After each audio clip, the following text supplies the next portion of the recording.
What's doing, everybody? I'm Alec. Thank you for watching First Class Fatherhood. Today's guest on the podcast is former NFL head coach HUE Jackson. HUE Jackson is returning to the podcast. He was last here on episode 223 when we discussed the HUE Jackson Foundation, which helps the victims of human trafficking. Today, we're going to talk all about his new program, Stranger2Changers. It's an honor to have him back on the show. Tap that subscribe button down below, hit the like, and let's jump into it right now with HUE Jackson on First Class Fatherhood.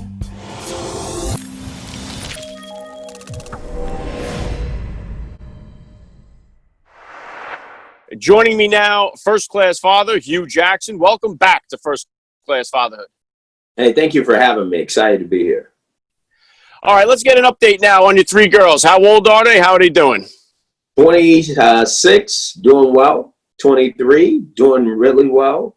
And 10, doing extremely well. So everybody is moving forward, trying to find their way in this new world that we have right now.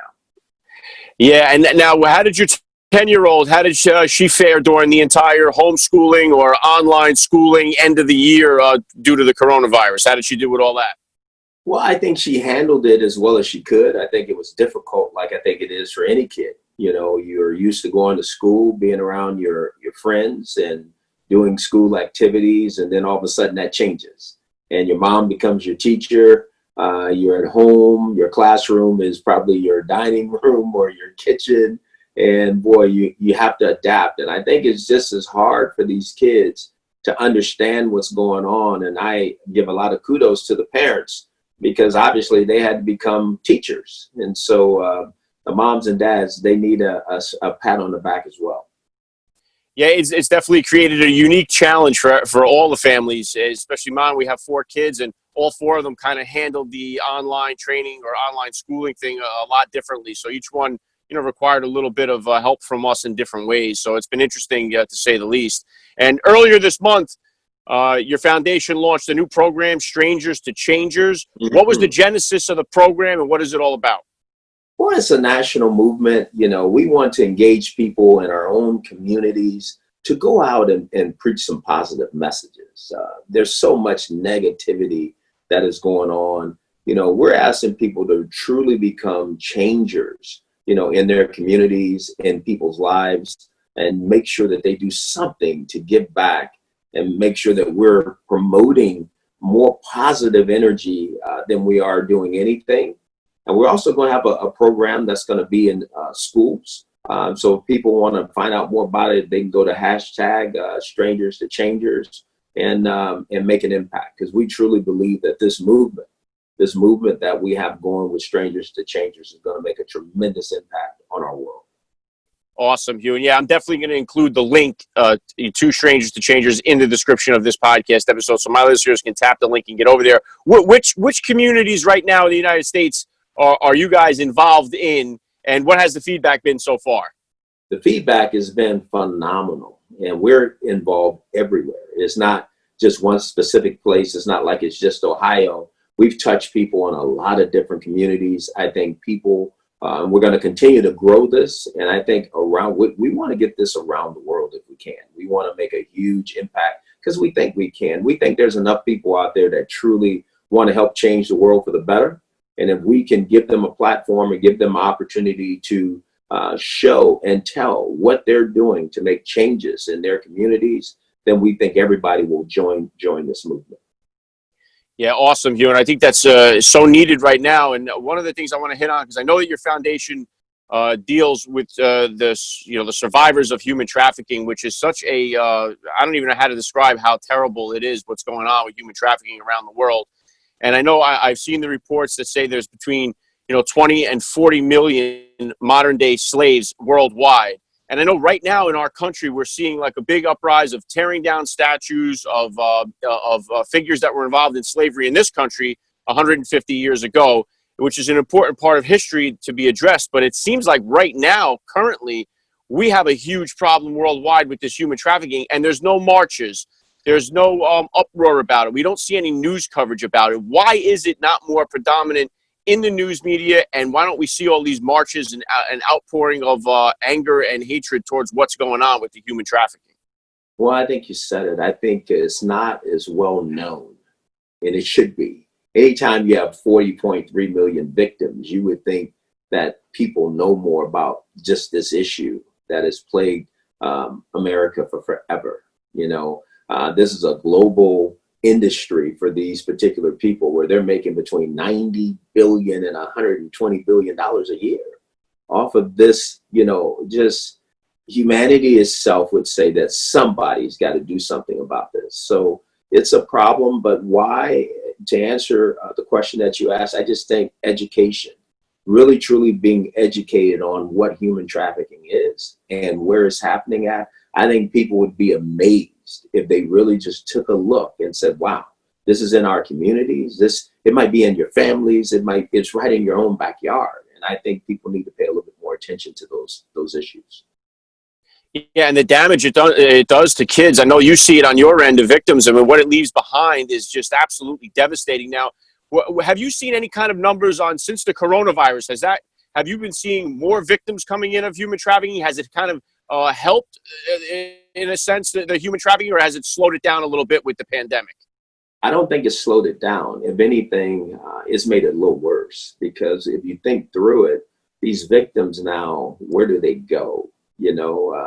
It's hard to take a lot of people in because of the pandemic, because you need to be quarantined for 14 days, which allows that particular person to still be at risk. It also, when you think of the first responders and the officers that can deal with these particular people, I mean, we have officers who are not even going to work right now, because of what's going on. And so it's hard to get these victims an opportunity to talk about their stories and about what's going on, what's happening to them, just because of what's happening in the pandemic. And everybody's trying to stay as safe as they can. So I understand that. So I think it's more of an issue now. And I think it's really, really hard for people who are being victimized by this terrible, terrible situation. Yeah, and I think I would imagine that obviously, other than death, the worst fear for any parent would be that some stranger snatches your kid off the street and sells them into slavery, or sells them into sex trafficking, or any of that stuff. So what kind of advice could you give to dads, or just parents in general out there? What kind of steps or precautions can they take to make sure that their kids are safe, or look, what kind of signs can they look for to hopefully avoid some type of this disaster? I think the first thing, I think parents got to understand that these people who are preying on our children are very astute in all areas. They understand the social media platform world. And that's really where it starts right now. If you took everything out because of the pandemic, it's the ability to get these particular these particular victims through social media. So my advice to every parent is make sure you're involved with your kids on any social media platform, understand their passwords, understand who they're communicating with. I'm sure parents are struggling a little bit because the kids are home more than what they're used to having them there. So kids are now finding other ways to find entertainment, and it's normally through your phone, through your iPad, through your computer. So I think parents got to really understand how how their children can become victims by just social media, and they think they're doing the right thing by them having a phone or them having all these particular devices to take their time. But you got to understand that these particular people are finding ways into those devices to cause issues for your family.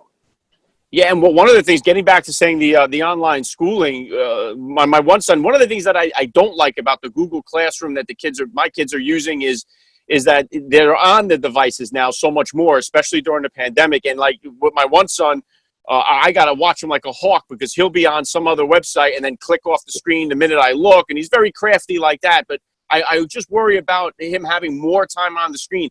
Are you seeing, like, is the majority of the way these perpetrators getting to the kids through the internet, through online? Or are we seeing like the old school pull up in the red van and snatch the kid off the street? Or is it more of a finesse through online sources? Is that the dominant factor, the way they're getting them?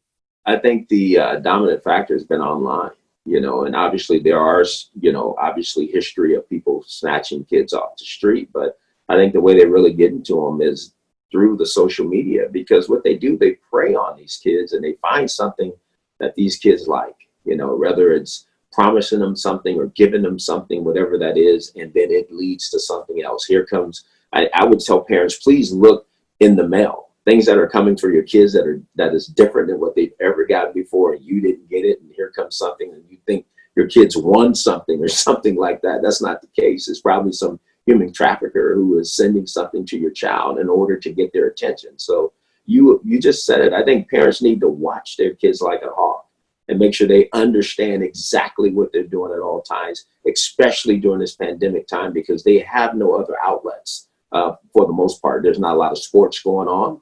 There's not a lot of activities going on, but they're on these devices, like you said, almost, 16, 12 hours a day. So we have to be very careful. Yeah, and the one thing, like when I was a kid, the playground, everyone was together. So if you saw a stranger, we were taught to look for strangers, and you could kind of identify. So it was harder for these guys to do that.